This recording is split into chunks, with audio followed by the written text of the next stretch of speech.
see how I can put this up here without it shaking. I think that's the move. Okay, sweet. Got it up. Oh, it's kind of shaky. I'll put it there. All right, cool. So what's up, guys? Headed over to Off the Grid in Cocoa Beach for one of Matt Furiolo's legendary open mat sessions. Say legendary because everyone always goes and there's like almost a solid 20 to 30 people on the mat guaranteed every time. Just because he's the king of open mats, he's been doing them forever. That man's been competing for as long as I've been alive, probably. I mean, I think he's old. He looks like he's, you know, between the ages of 26 and 45, but super freaking, you know, gnarly brown belt who competes like there's no tomorrow and truly, you know, grinds hard when it comes to jiu-jitsu, and a definition of, you know, a real jiu-jitsu fighter. He trains over at Fusion XL. I've known him for a while. Super cool guy, and you know, solid guy in jiu-jitsu, and you know, I'm excited. It's gonna be fun. You go over there. I believe it's gonna be gi. It usually is gi, but it just depends on when I get there. I find out.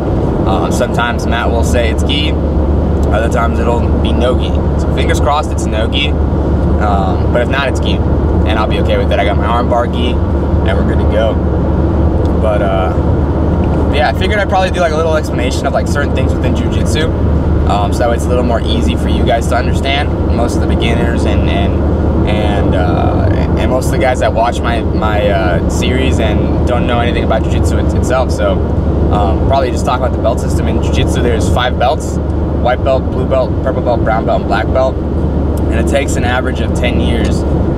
Between 10 years, could be 10 to 12, could be 10 to 8, just depends on the person, how athletic he is and how often he trains. But it takes 10 years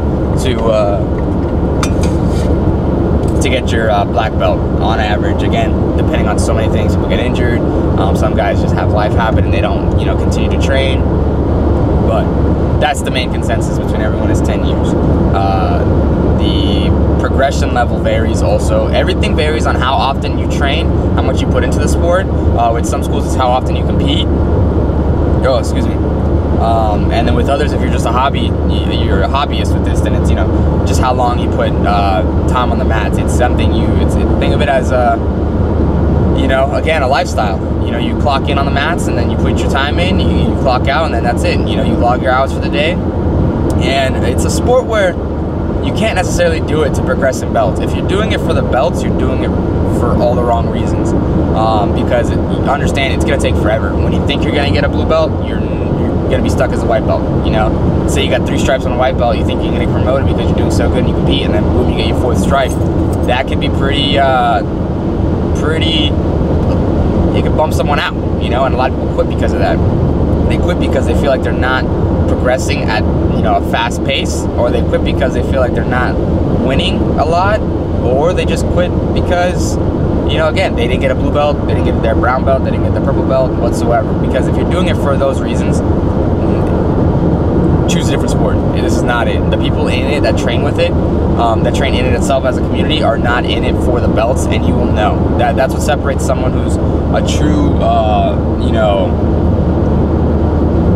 who's truly in this for the love of the sport, and who's in this for the gratification of saying, oh, I'm a blue belt, I'm a purple belt, blah, blah, blah, blah, blah.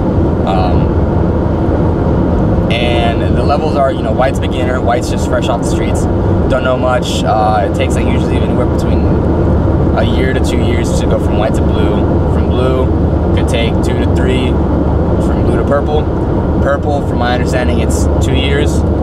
Again, case by case basis, 2 years. Then from purple, you get your brown belt, another 2 years. And then once you get done with that, then you're in your black belt.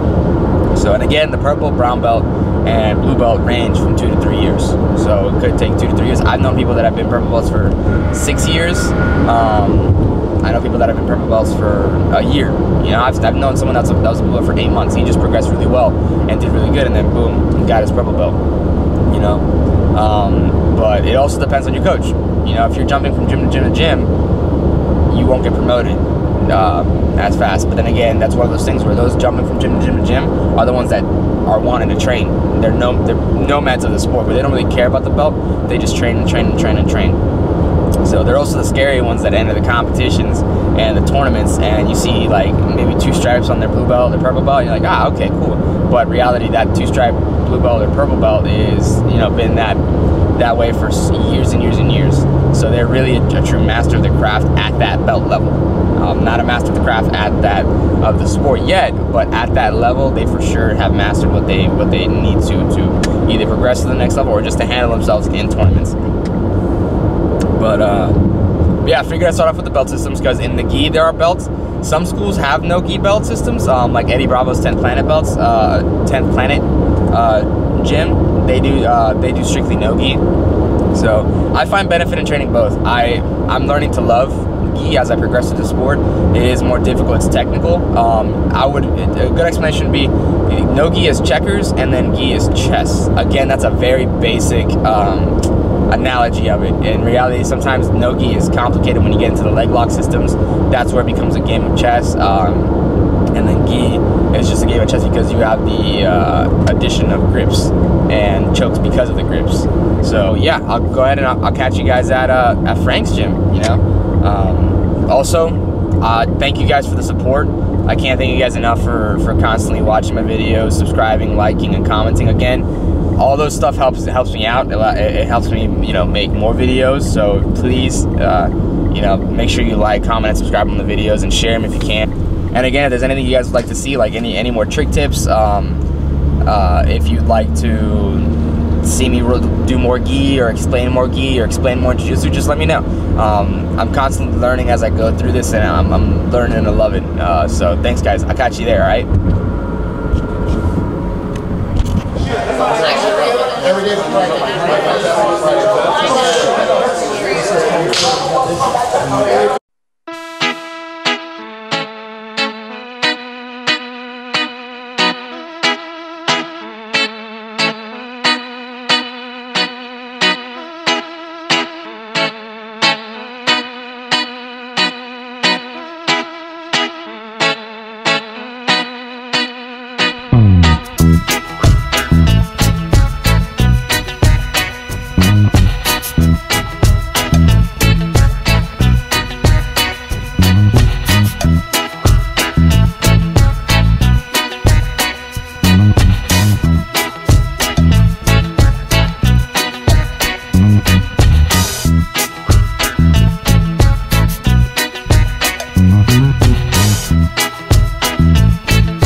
Better do something cool, bro.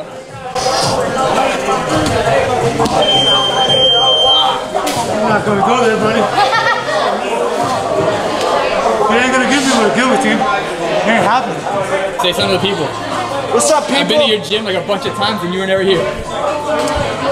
Where was I, dude? Where was I? Where do people gotta go to train? Off the grid BJJ, dude, or I control with Wade and Hector. And Chase is on the mats here too. And come down anytime, everybody. Thank you, brother. Yeah. All right, I just got done with the rounds over at Off the Grid. My cauliflower is all swollen again, so I can barely hear on the left side. But nothing but savage rounds from savage dudes. So I'm headed to go over to Wuka Pineapple, get me some acai, and then call it a day for now. Got a bunch of rounds, did a bunch of no-gi. Sorry, no, excuse me, scratch that. Did a bunch of gi. Then we switched over to, I did like 1 or 2 rounds of no-gi, again with a bunch of animals. It's so cool going over to Frank's and actually coming from different gyms and train, you know. Yeah, that was Frank's. If you're in the area, train. That's Beachside A1A. Literally Frank's right across the beach. So if you're done, once you're done training, go, sometimes I'll bring my board, and then we go from training to surfing, or if not, we surf first, and then we train. So super cool environment. I highly recommend going to Frank's when you're in the area. And if you're visiting Florida, on the East Coast, it's not that far from a bunch of the hotels. It's like maybe 10-15 minutes from the main Ron John surf shop here, and a bunch of the other surf shops and hotels. So definitely check it out, guys.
So we just got done with a little workout. Addie and I rode our bikes here. It's like a 2-mile bike ride from my place. Then we took the big tire, did 4 sets of 4 flips, then followed by sprints forward and back. Addie joined because she's faster than I am and wants to make sure that I know that. And then after the sprints, squats, push-ups, followed by leg raises. So it was just a quick little thing. Work on my explosiveness for jiu-jitsu. And the squats kind of burned my legs a little bit. So now we're gonna head out, and we got jiu-jitsu back. So we got a 2-mile bike ride back, and then gi training tonight. So I'll catch you guys there.